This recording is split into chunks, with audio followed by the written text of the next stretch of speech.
The Secrets of Technology is brought to you by the StarQuest Production Network and is made possible by our many generous patrons. If you'd like to support the podcast, please visit sqpn.com/give.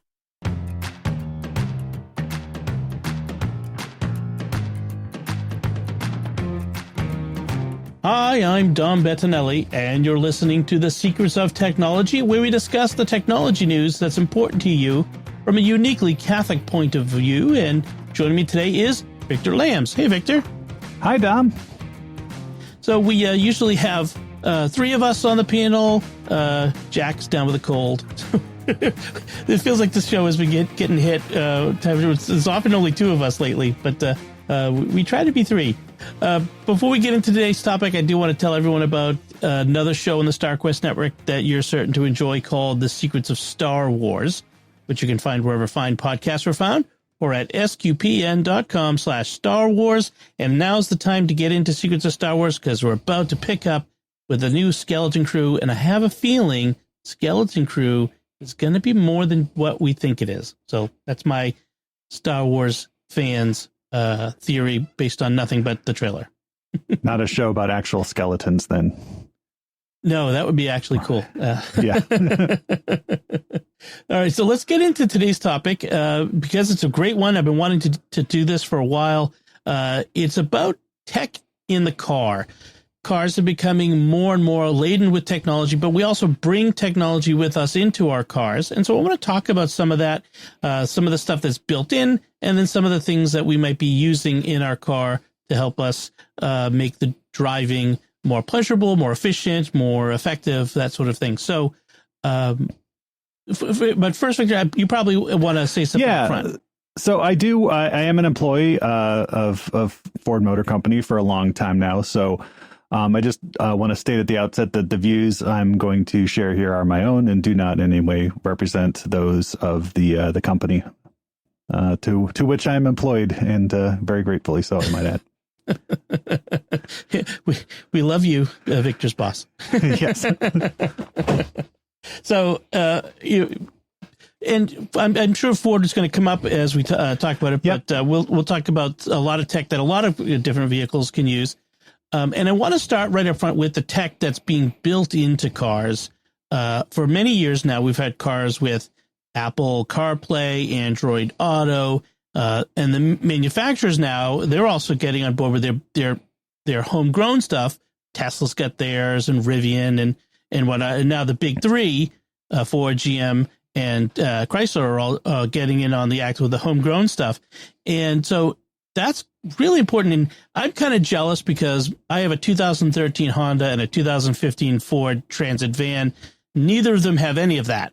And as a tech geek, I really, really want that stuff. And one of these days we'll upgrade a vehicle, I guess. But Victor, I understand you have some new tech and like this in your car. So it's important to realize that the technology or operating system that's built into your infotainment system is usually proprietary to the manufacturer of your vehicle. So Ford for many years has had variations of its sync system, the most recent ones of which have let you use CarPlay or Android Auto to basically take over the, basically they sit on top of whatever the manufacturer operating system is. So you get that Android Auto or that CarPlay experience. The latest Ford products, which I get to drive, to evaluate them. The latest of which is a 2025 Ford Explorer. And that is one of the first vehicles to use the Ford implementation of the Google Auto system, which is essentially Android built right into the infotainment system. So when you just starting up the car, you can log in with your Google account, and you have access to YouTube, Google Maps, Google Messages, pretty much all of the Google apps right up on your display. And it's a nice horizontal tablet-like display. You're still not you're still not precluded from using CarPlay or Android Auto if you prefer. Those can still take over the display and be your primary interface. but I have to say the kids have had a lot of fun while the car is parked watching YouTube on the display in the car itself. And it's kind of made, waiting for in the car loop and other, in the parking lot, I should say, we're parked with the, vehicle off, a little bit more bearable in the mornings. So it is interesting that, it's, some manufacturers, other manufacturers have adopted that Google system as well. But it gives you access to a lot of apps. You can set up different profiles tied to your, key fob, so that when you enter the car, it comes up with your custom display there. But again, you're still allowed to use CarPlay or Android Auto if you prefer. And so I was trying to grasp the essential difference, which is one, the old way is you bring your phone, and your phone is basically kind of the brain that Yep. runs what's going on the screen. Whereas it's built in. You could leave your phone at home. Nobody does, but you could leave your phone at home and still get access to all of that Google, goodness. Yeah, provided you have, and I don't kind of like a wireless or a data plan, because a lot of it still does rely on the Wi-Fi. So there are cellular data plans that you can get. I assume, I haven't explored that too much of it, but it's pretty much when we're in range of a router or something, we can connect. But I think that there's a way you can use wireless data. But so I primarily mostly use Android Auto still myself, just because having an Android phone, and that's the interface I'm familiar with. But the newer implementations of Android Auto are pretty nice, because you can get 3 or 4 different apps, kind of displaying on the screen at once. You have your maps, you have your entertainment, you have your weather, you have various other things all up on the display at once. Yeah, the key thing, one thing to remember is Ford and several other manufacturers have committed to, even though they're rolling out their own like Google Auto implementation, they're keeping the ability to do, like you said, CarPlay and Android Auto. Although GM has said you're not going to be able to do CarPlay on it, the Apple CarPlay. They think Apple owners, it's not going to be a big factor in their decision whether or not to buy GM. I don't know. I mean, it certainly would be a factor for me. I don't know if I would, at this point, I don't know if I'd buy a car that I couldn't do CarPlay in as an Apple person. And I feel the same way about Android Auto as an Android person. I do like being able to go between vehicles and have my phone. And, as I plug into the different vehicles, I have the same kind of experience with the same, maps. All my destinations are right there, in the search bar. When I hit it, whatever I listen to last on Spotify is going to come up. And it is nice. And it kind of, having that experience with the infotainment system, it kind of, makes, the rest of the car seem a little bit less differentiated. Like no matter what car you're getting into, as long as it has Android Auto or CarPlay, you're having that same experience, with the infotainment. So it is nice in that respect. Yeah. I could see why manufacturers, would want to kind of take back control. So it's not like Apple's or Google's, face on top of this amazing vehicle that they've produced for you to drive, that it's not all being mediated through some third party company. So I get that, and I really, that's one of the key differences between the two approaches, which is with Android Auto, CarPlay versus Google Auto. Your phone is your portable interface to this. So if you're a multi-car family, when you're in the different vehicle, you still got all of your stuff on it, and you don't have to, log in or rely on that aspect of it and, have a Wi-Fi plan, because, to go through your phone already, to use your phone's cellular connection or have a separate cellular connection. One of the other aspects too is, we upgrade our phones much more often than we upgrade our cars. And I feel like phones their operating systems get upgraded much more often than vehicle onboard systems do, even when they can. Because nowadays, I gather most manufacturers can upgrade that sort of infotainment system over the air. Yeah, infotainment system and, other key systems of the car too, over the air updates are a huge part of that.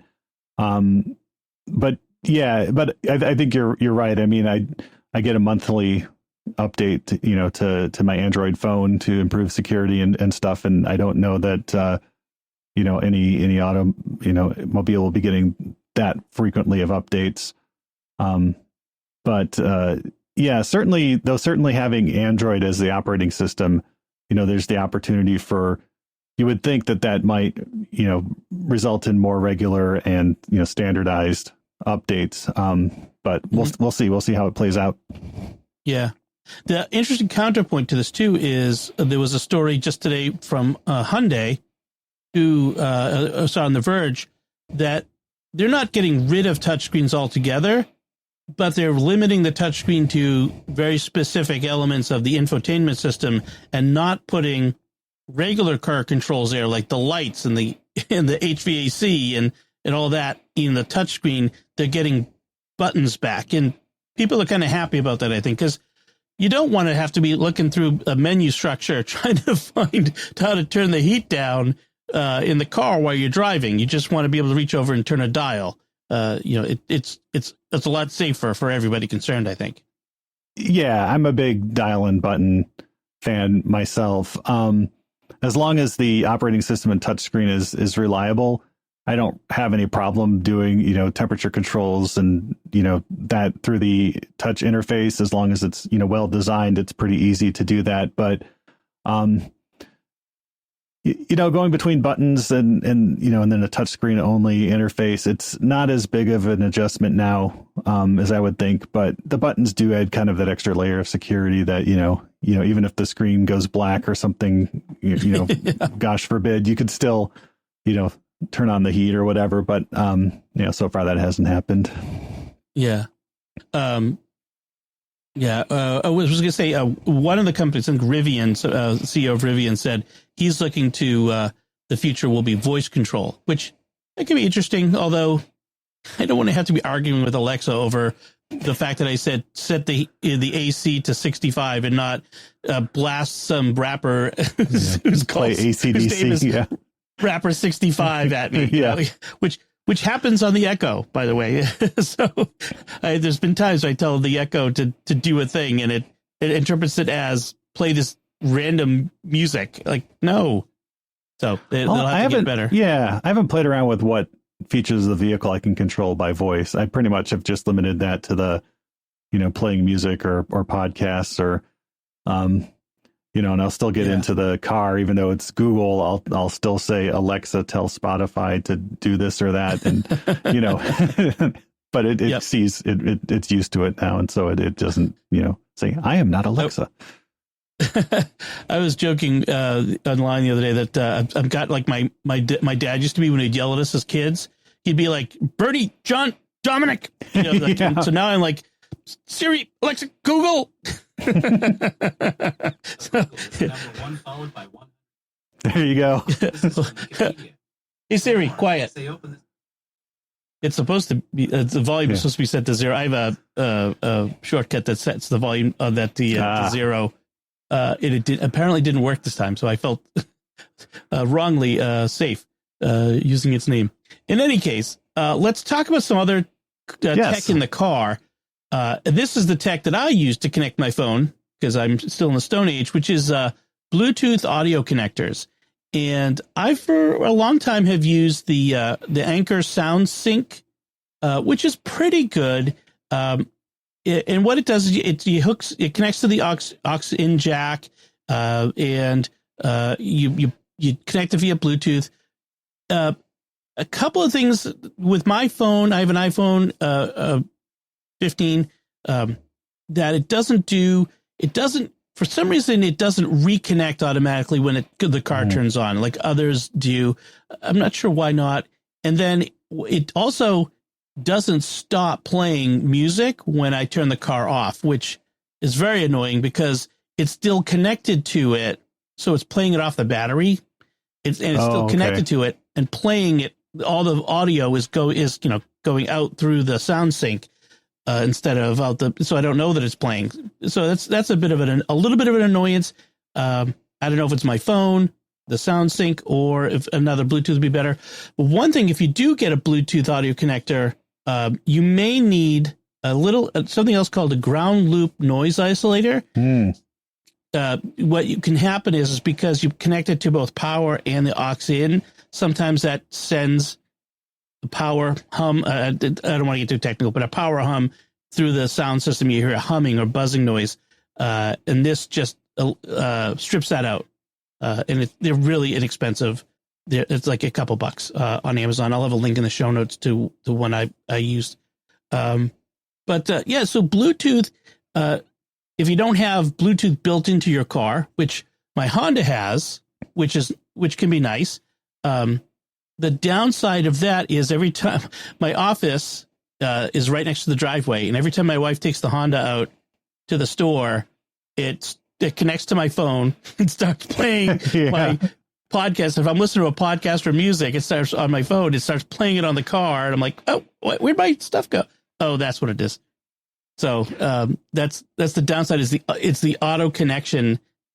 You can have multiple phones in the system, so that you can, my wife's phone, my phone, we can connect to it, and you can do phone calls through it, which is nice. So that's pretty good. So I like the having that Bluetooth connection when in the absence of having something better like CarPlay.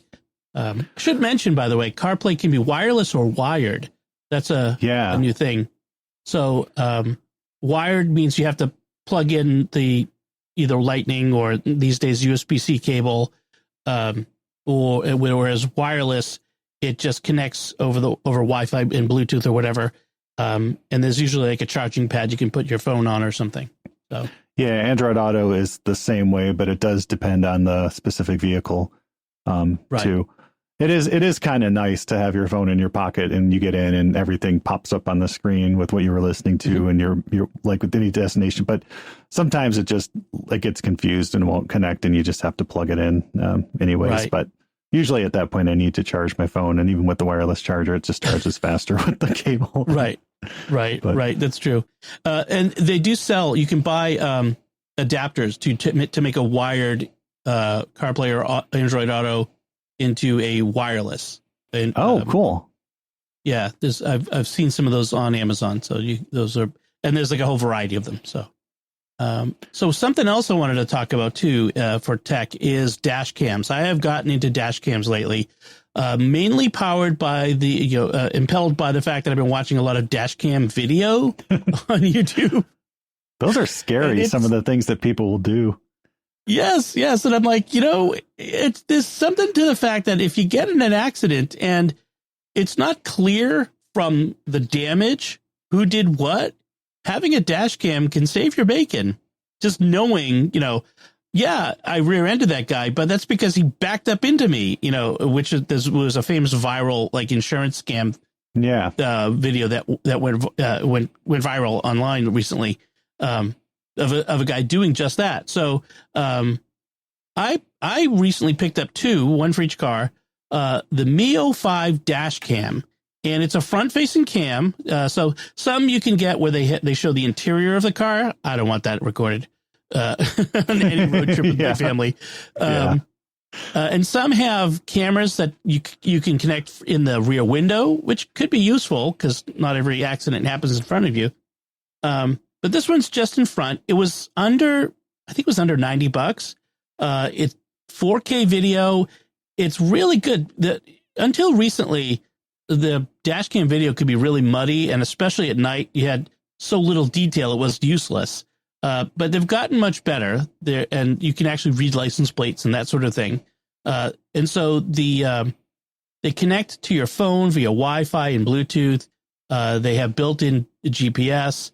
And they have some AI features, which I've turned all off because they were annoying. Like, one that was pull up closer, like you're falling too far behind the traffic in front of you. I think it was meant to be like if you're in stop and go traffic, and the traffic starts going, and you're not paying attention. It's supposed to.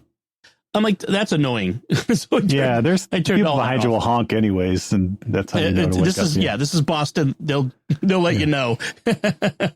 So, but I have to say, it is pretty good. It has like a parking mode that you can set up where it will take photos every once in a while of the area in front of the car. That's clever. Yeah. Or if somebody moves in front of it, I think. But the way it works is when you're driving, it records the driving to an SD card in 1 minute increments. So, so you can go and you look at a particular minute and you could download the minutes and piece them together as a complete video if you want. But if it detects a hard hit, like a pretty good pothole, I've discovered, it will do an emergency video where it like beeps and then it saves a couple of minutes or a minute previous to the hit and then several minutes after as one continuous video in a special folder, so that you don't have. So if you got in an accident, you don't have to worry about pressing buttons to tell it to save a special video. It does it for you. So that's pretty good. So I've liked it so far. I've had it for a few months, and so far pretty happy with it. So excellent. Yeah, our oldest son is driving now, so this might be a good thing to give him an extra layer of protection out there. Yeah, when I was leaving the voting booth on the 5th, as I was driving out, a deer ran across in front of me, and I was like, oh, I want to tell my wife about this deer that almost ran into the car. And I'm like, hey, and I sent her like the video on on a message when I got where I was going. It's just because it's there. It's easy to connect and download the video. So it was really nice. So there's a lot of other tech we could talk about. And we'll come back to this topic again. But I kind of want to just hold it there and because we're mainly talking about first connecting your phone to the car and that sort of stuff. So if folks have tech that they want to hear us talk about or tech that they want to recommend for use in the car, they can certainly let us know to email us technology@sqpn.com or leave comments wherever you see the show and or join the discussion over on Discord and the Secrets of Tech channel at sqpn.com/discord. And we'll be happy to talk more about car tech. So before we move on, we do want to take a moment to thank our patrons who make it possible for us to create the Secrets of Technology, including Vincenza C., Marcus, Gwyn M., Joshua F., and Patrick D. Their generous donations at sqpn.com/give make it possible for us to continue the Secrets of Technology and all the shows at StarQuest. And you can join them by visiting sqpn.com/give. So let's talk about some headlines. And this first headline, when I saw it, I said, this is Secrets of Technology's window of opportunity here. This is our thing. So this headline is in Vatican News. I saw it also in Reuters and AP and all over the place. AI offers pilgrims and visitors enhanced experience of St. Peter's Basilica. And the stories about how the Vatican and Microsoft have collaborated on this project to digitize St. Peter's Basilica in this unprecedented way using special drones and laser scanners, like down to the pits in the stone of the building. Like it is so detailed, so detailed, in fact, that they have found some structural issues that they need to address, as well as some conservation issues related to missing bits of murals up in the ceiling and whatever. But the benefit for you and me, besides preserving this wonderful church, is that it's going to be possible for people to visit and see parts of all of St. Peter's Basilica, including parts of it that are never accessible to anybody, from the tombs up to the dome. You can get a close-up view of the dome and all that. And this is all for the Jubilee year. So this is pretty cool, I think. What do you think, Victor? Yeah, I think it's very cool as well. I imagine AI was used to help stitch things together. This sounds more like a VR or AR type story, but I think those those are probably old hat by now. So AI is the new buzzword. Yes. I think it's very cool. I remember way back in 1993 or 1994 when QuickTime 360 had just come out, and it was possible to record 360 views of thing, and then in a little player on your Macintosh you could move your mouse around. And so I had the Star Trek The Next Generation Enterprise D CD-ROM that lets you pan around the bridge or pan around sick bay, and I was, even though I was in a postage stamp size window, just about, I was mesmerized by that. And so I think this is very just cool. Like being there. It was you could look in all directions and see where Commander Data's at.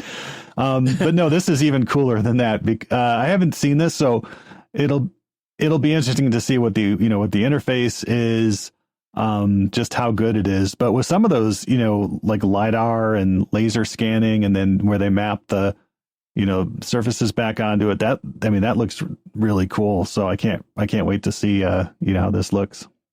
Yeah, I was a little frustrated because none of the reporting told me how I could actually look at this. So, was I going to be able to see this? So I did find on the Vatican's website itself their little blurb about this. They did say that people will be able to visit an interactive website in the Jubilee year. So presumably starting at the end of December 2024, this should appear, and there'll be an interactive website. So I'm guessing it's going to be in the browser. Although, gosh, wouldn't it be awesome in like a MetaQuest or something, like in a VR headset, to fly around inside the basilica like an angel, going up to see up close views of all of the different bits and pieces inside. I kind of hope that happens. That would be really cool. I have often thought we need to get to the point where people can see these things without ever leaving home, and we're getting there. But this is a step on that road. Yeah, I do like the comment from the Cardinal there, Cardinal Gambetti. The new tools act like a telescope or spaceship for better viewing. So I just like the idea of a little flying saucer flying around St. Peter's, so you can look at the mosaics and stuff. Yeah, it looks really awesome. I will be in St. Peter's Basilica next summer, God willing. So with awesome. Our pilgrimage from StarQuest, if folks want to look at that, check that out, they can look in the show notes. There'll be a link where you can find out more about that. But this will be much more accessible for many more people, definitely. So our next headline is another one that actually kind of works right in our wheelhouse. It's from Slashdot, although the original story was, I forget where, the AI newsletter Transformer. Ars Technica or something, yeah. Yeah, and then it was from via Ars Technica. But in any case, the story there is AI welfare the new frontier in ethics, and it talks about how some of these AI companies and tech companies in general are starting to address the question, hire people to think about the question of do we need to be concerned about the welfare of AI as it approaches general intelligence and quote unquote consciousness, if that even is possible. And they do put that disclaimer in there, if it's even possible for them to reach consciousness. But if they did, and so it's really less about the ethical use of AI and more about the ethical treatment of AI. What do you think, Victor? Is this just kind of worrying about something that's never going to be an issue because AI is never really going to be conscious? Yes, but it's one of those yes, but I think that I don't think we need to worry about this. AI is a tool. I don't know that it will ever. I mean, I don't think it can ever achieve consciousness. It can probably mimic it, and fool a lot of people, but I don't think we should treat it like a human being. On the other side of the things, I do believe that, tools like cars can have in their own way, souls and stuff in a way, personalities at least. And I would never, punch a car, or abuse a hammer or something, So I have respect for the people that made the car. I have respect for people that made the hammer. You don't want to, your tools take care of you. You should take care of your tools, type of thing. So I would consider it, kind of poor form to, abuse an AI unless, it's really, really funny. But I think the bigger question here is, kind of what effect on you does something like this have? If you, have something that mimics consciousness and you go around abusing it, it may not be wrong to do it, to the inanimate object, but to the effect that it would have on you and your, personhood to do this repeatedly, could be very detrimental, I think. Yeah. I've seen two schools of thought on how we should, treat, like say Alexa or the S Lady or the Google Home stuff is, treat it like it's a machine and just say whatever the heck you want to it. Hey, stupid, shut up. Or, like that sort of be nasty to it, even if you want, because it's just an inanimate object. That's like, caring what a rock thinks. Or, like you said, treating these things because they sound human, they act human, treating them like they're human with please and thank yous or at least politeness is modeling for ourselves and potentially for our children how we behave. And I can see merit in both schools of thought. Sometimes I get frustrated with Alexa and I just yell at it, shut up. Yeah.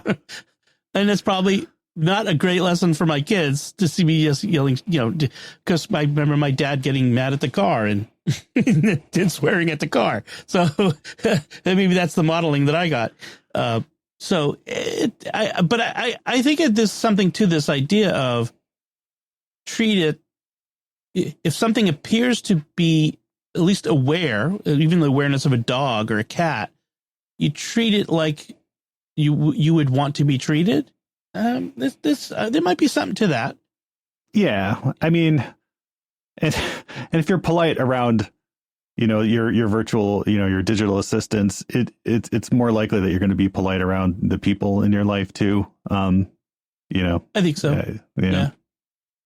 And as far as with the consciousness simulating AIs, even if they're not truly conscious, but they do have some autonomy and agency, it's probably best to be nice to them anyway, because they might have the ability to do things that you wouldn't want them to be quote unquote mad at you about, even if it's just a simulation of mad. So, yeah, we were playing around in our Secrets of Stargate chat with one of the new chat bots that YouTube has built right into the YouTube videos. So you can go right into your favorite YouTube video, and if it's one of those 20-minute, like this one tool will save you all this time, and they don't talk about the tool till the last 5 minutes, you can just type right into the chatbot, what is the one tool that will save me time? And it'll analyze the video in seconds and spit out. Nice. But I was asking it, what is about our own Secrets of Stargate podcast? I was asking it, what is the dumbest thing that anyone said in this podcast? And it was saying, well, in this podcast, Victor said this. And then we looked at another one and said, in this podcast, Victor said this. And then so I was like, So I tried it on another YouTuber's video, and I said, what is the dumbest thing? And it was they responded back and said, so-and-so, puts a lot of effort into these videos, and to imply that any of their statements are dumb really undercuts their professionalism. So I guess it's just me that YouTube has a problem with, which is fine. The YouTube AI has it out for you. Yeah. Oh, man. So, let's move on to our last headline. Yep. This was from Reuters. They had an exclusive report. Amazon is developing driver eyeglasses to shave seconds off deliveries, sources say. And what they are, they're AR glasses essentially that drivers would wear that would more efficiently direct them the last mile. Basically, the idea of it would put a thing up on the glasses highlighting the house that they're going to. That's the house. And this is where you drop the package. I would love it if it would actually get them to put the packages that I'm getting delivered into the delivery box that's sitting right there, as opposed to next to the delivery box. Or my favorite is on top of the delivery box. That's really great. But seriously, there are issues that have been raised with it, including things like, what if drivers it's uncomfortable? What if they already have prescription glasses that they wear in order to see while they're driving? So there's issues. And it's not, apparently it's still in development and it's not certain. But what do you think of this sort of thing? Yeah, I mean, it's the return of Google Glass. I haven't been an Amazon delivery driver, so I don't know to what extent they're slowed down. I mean, they seem like ninjas to me. I mean, I'll be sitting right here at the window and I'll get like a notification that something's been delivered. And, you know, I've been looking out the window and haven't seen anybody walk up. So, I mean, they have no problem around here, but they kind of buried the lead in this one, in this story where they mentioned another piece of technology. I can't find it right here. Yes, it is. So they also have another piece of technology, a scanner that they'll install on the ceiling of the delivery van, and it'll basically shine a green light on the section of the van that has the package. Because I think that's where just observing the drivers most of the time is, you know, they'll pull up and then they'll have to go look for the package. If it's not where it should be within the van, that can take, you know, a couple of minutes. Or more. And so I think that technology is very exciting is you know, just from a logistics perspective, it's like, you know, what the package you're looking for is right here. I need one of those in my house that can just shine on like my phone or where are my keys? Yeah. Yeah. Actually, it would be for my kids. It would shine on wherever their Kindle or their phone or their headphones are. Yeah. Usually the Kindle's in their bed because it's in your bed. No, I looked at my bed. I'm going to do the AirTag and it's going to say it's in your bed. Exactly. No, I looked. It's in the bed. But you're right. Like, that's actually really cool. That idea that it would know where every package in the van is. And you're right. I've seen the guys pull up out front, and it takes them, a bit to get themselves together and then get out and, drop the package off. But this is boom. They could turn around, see the light shining, grab the thing and go. That would be really neat to see. It also said that the glasses would take that delivery picture for them. Oh, okay. Yeah. Yeah. My favorite is the one where the guy takes a picture of him holding the package in his hand over a random section of the driveway. Like, that could be anywhere. Like, it just tells me you held the package in your hand in a driveway somewhere. Yeah. And I always feel bad when I'm like, I wait outside the van for them to come out and I'm like, I'm going to grab the package from them and save them the walk up to the door. And they're like, no, I have to walk this up and put it down and take a picture of it. And I'm like, oh, okay, well, you walk together. Yeah. This is awkward. Yeah. It is a thankless job. The article says they make up to 100 deliveries in an 8-hour shift. And this would presumably get them even more. So. Yeah, and the ones I've talked to like do much more than that. If you catch them near the end of the shift, they're pretty happy to talk to you as they're just finishing up. And one thing that Amazon does is around Christmas time is they give you the ability to kind of tip your driver. Yeah. Whereas where Amazon pays them an extra $5 if you like what they've done, and I try to go out of my way to do that because that's just a nice thing to do. That's a hard job. I don't care. I mean, I give them a hard time for not putting the package where I want it, but that's a hard job. They deserve it. Yeah. I mean, today they delivered an empty package, so that's something, but it's not their fault. Whatever it was came out in the van or in the shipping center or wherever. So, man, that's annoying. All right. Well, because then you go to return it, and it's like, do you want to do like we're trying? Like, I don't have anything to give you. I do love the fact that you can return things at Whole Foods now. Yeah. That is so much easier, so much better. The article does talk about, I was going to move on to Picks of the Week, but I just want to add about how Walmart is giving Amazon a run for its money in the e-commerce space. So it reminded me, I should look at Walmart more often when I'm looking to buy stuff and not just automatically go to Amazon. Which is, I'm sure that's something Amazon would not like me to say, but competition. I look is at good. Best Buy too, because, they have almost a Prime type membership deal that's much cheaper than Amazon. But if you get that, you can really save a lot of money on Lego sets and Switch games. Yeah. So. Yeah. Lego sets is a thing around my house. So that's especially with Christmas coming up. Oh yeah. Speaking of Christmas coming up, well, let's move on to those picks of the week because maybe there's a Christmas gift in there. So, Victor, why don't you go first? What's your pick this week? It's another flashlight. No, but it's more than a flashlight. So this is the Wuben, or Wuben, and they're I believe, Chinese company, but they make some pretty decent, moderately priced flashlights. Only this is their E7 mini light, and the Amazon listing is clear to say that this is not a flashlight. What it is, it's a tiny light. It has two LED units in it. It's about the size of a Bic lighter, if you remember those.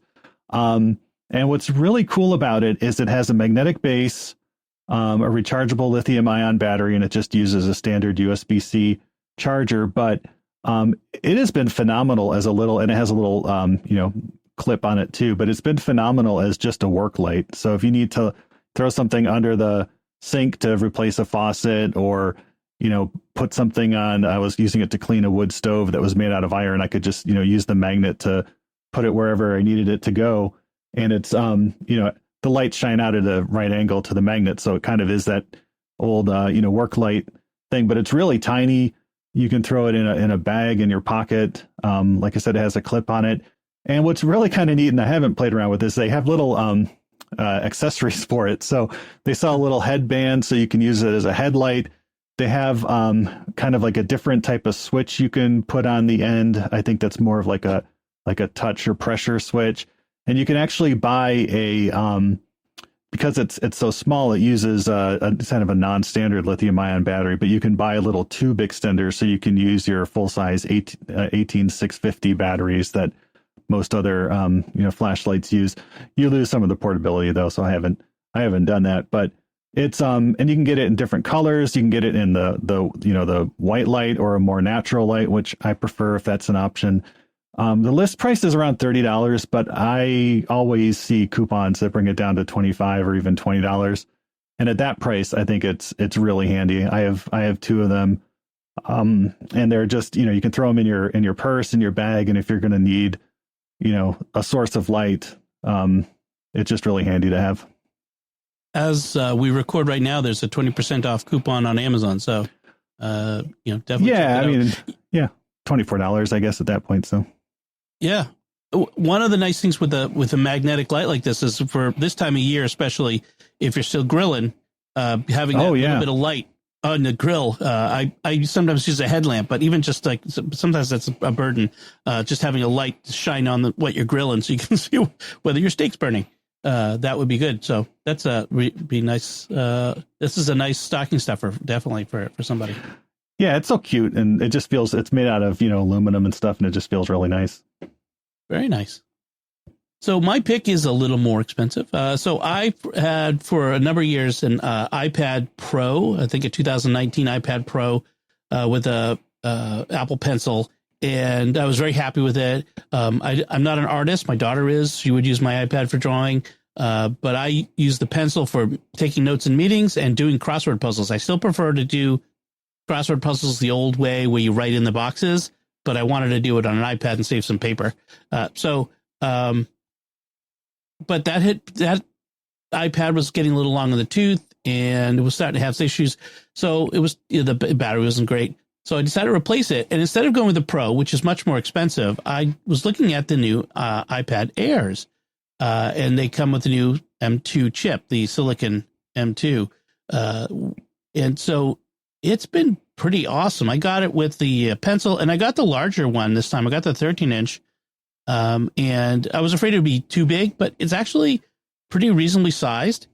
And even with the larger size, the 13-inch is still less expensive than the smaller iPad Pro. And I don't feel like I've lost anything. The only thing that it doesn't have that the iPad Pro has is it requires it's Touch ID on the button to unlock as opposed to Face ID. And sometimes having to touch the thing, reach around, grab it. If it's in a case too or something, yeah. Yeah, or your hands are wet or whatever. That can be a bit of a hassle, but it's a minor one. It's worth the money I've saved by not getting the Pro. So it's really is. So and the Apple Pencil Pro is really nice. Again, I'm not an artist, so I don't use it to its fullest, but the ability to, so it's got the thing to tap to switch tools, like to erase and that sort of thing. Has been really.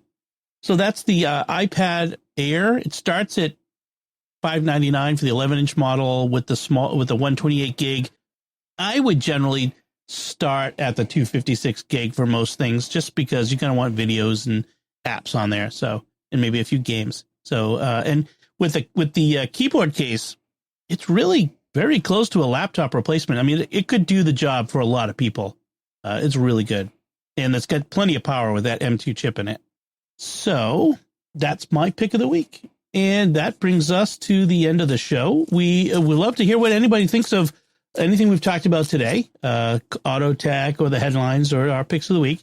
You can let us know by commenting on the show at sqpn.com/technology or the StarQuest Facebook page, facebook.com/StarQuestMedia, or send an email to technology@sqpn.com, or visit the StarQuest Discord community at sqpn.com/Discord. You can find links from our discussion and our picks of the week on our show notes at starquest.fm/TEC278. That's TEC278. It helps us a lot if you go to Apple Podcasts or wherever you get your podcast from and give us a rating or a review. That really is a big help for us to get the show in front of more people. And even if you've written a review in the past or rating, you can sometimes go back and do a new one. So that really helps. And share the podcast with your friends. Help us grow this community, reach more listeners. So until next time, Victor Lams, thank you for joining me and sharing the secrets of technology. Thanks, Dom. And once again, I'm Dom Bettinelli. Thank you for listening to the Secrets of Technology on StarQuest.